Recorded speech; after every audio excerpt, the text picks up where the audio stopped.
Amigos, y siempre un gusto darle la bienvenida a nuestro programa a la doctora Lisandra Pérez, neumóloga. Doctora Pérez, como siempre, un gusto tenerla en Tu Salud Informa. ¿Cómo está? Saludos, bien ustedes. Muy bien, nosotros por acá muy bien, pero doctora, oyendo esto del COVID, no parece detenerse todavía y oímos cifras de números que suben, números que bajan. Lamentablemente, en semanas anteriores vimos casos de fallecimientos más altos que incluso cuando estábamos en pleno pico en el año 2020. Así que es como un poco desconcertante, pero ahora aun cuando los casos comiencen a bajar, hay mucha preocupación sobre algunos términos que comenzamos a oír con más frecuencia, como por ejemplo el COVID prolongado. Y esto uno hace pensar, es que parece que las personas, aún después de dar negativas en las pruebas del COVID, persisten los síntomas. ¿Qué pasa a nivel respiratorio con respecto a este concepto del COVID prolongado? Es bien interesante porque el COVID prolongado no solamente ataca el sistema respiratorio y no solamente ataca pacientes que han tenido enfermedad severa, puede atacar pacientes que han tenido enfermedad leve, moderada hasta severa. Y se ha descrito, y la realidad es que tenemos que hacer la salvedad de que esta enfermedad lleva tan poco tiempo, ¿verdad? En su aparición, porque esto apareció diciembre de 2019, o sea que estamos entrando en los 2 años del desarrollo de esta enfermedad. Y lo que se ha visto es que algunos pacientes pueden desarrollar lo que se llama el COVID prolongado, que es una serie de síntomas que pueden ocurrir semanas, meses, hasta un año después de haber tenido la enfermedad de COVID. Como les digo, no necesariamente con un COVID severo.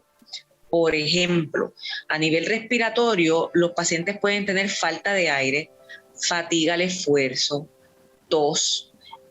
Uno de los síntomas que también se pueden ver es en el área cardiovascular, en el área del corazón. Hasta un 60% de los pacientes pueden presentar inflamación a nivel músculo cardíaco. Estos pacientes pueden desarrollar palpitaciones, dolor de pecho, la misma fatiga al caminar, la falta de aire. Y un dato bien interesante, yo creo que este dato no solamente es para los pacientes que han padecido de COVID, yo creo que nosotros los profesionales de la salud lo compartimos, y son estos cambios de ánimo que dan en términos de ansiedad, depresión.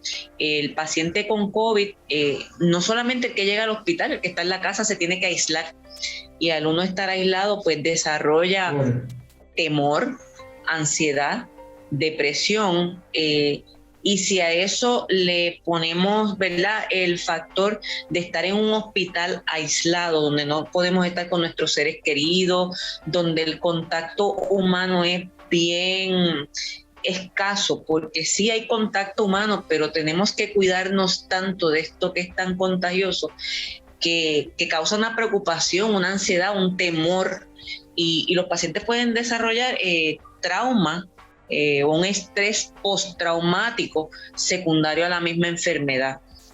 Hay pacientes que no tan solo desarrollan este tipo de padecimiento de ansiedad, depresión, sino que tienen se les nubla el entendimiento.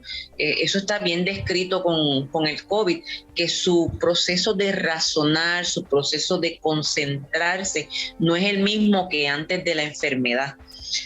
No tan solo síntomas como los que le estoy diciendo, también puede ser fiebre persistente, dolores articulares, cambios en las mujeres, cambios en su periodo, cambios a nivel funcional, ¿verdad? Porque no nos desenvolvemos tan bien como nos desenvolvíamos antes de la condición. Y es bien importante recalcar que esto no le va a pasar únicamente a los pacientes que han tenido enfermedad severa. En pacientes con enfermedad leve también puede ocurrir. Ese es un detalle importante porque a veces se asocia más con la enfermedad severa y todo esto es importante saberlo y, digamos, debe ser un factor que impulse a crear conciencia sobre la necesidad de vacunarse, que es la herramienta que tenemos ahora disponible. Doctora, no nos queda mucho, nos queda un minuto realmente, pero quisiera saber si en este tiempo nos puede hablar un poco de lo que es la fibrosis pulmonar, porque también eso es un término que lo he escuchado asociado al COVID prolongado. Ok, la fibrosis pulmonar de estos pacientes, no quiero que se lleven el mensaje de la fibrosis pulmonar, por ejemplo, la que le dio a José Luis Rodríguez, que es una fibrosis que el mismo cuerpo ha atacado a su sistema y ha causado esa cicatrización. Lo que estamos hablando, fibrosis no es otra cosa que cicatriz del tejido pulmonar. Y por el daño inflamatorio que posee esta condición infecciosa, puede verse asociado a cicatrización pulmonar, que no necesariamente va a pasar en un paciente leve o moderado, debe pasar en un paciente que está en una etapa un poco más severa. Y claro está, la parte más importante de todo esto es lo que acabamos de decir, es tratar de evitar contagiarnos. ¿Y cómo evitamos eso? La vacunación es una herramienta muy, muy importante y obviamente seguir con lo que ya teníamos establecido, la mascarilla, el distanciamiento, la higiene, pero la vacunación tenemos que reforzarla. No es que la vacunación sea sinónimo a no contagio.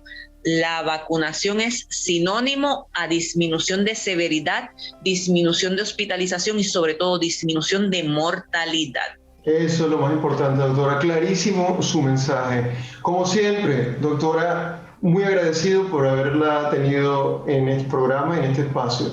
Doctora Lisandra Pérez, neumóloga. Esperemos tenerla en una próxima ocasión. Muchísimas gracias. Siempre, gracias.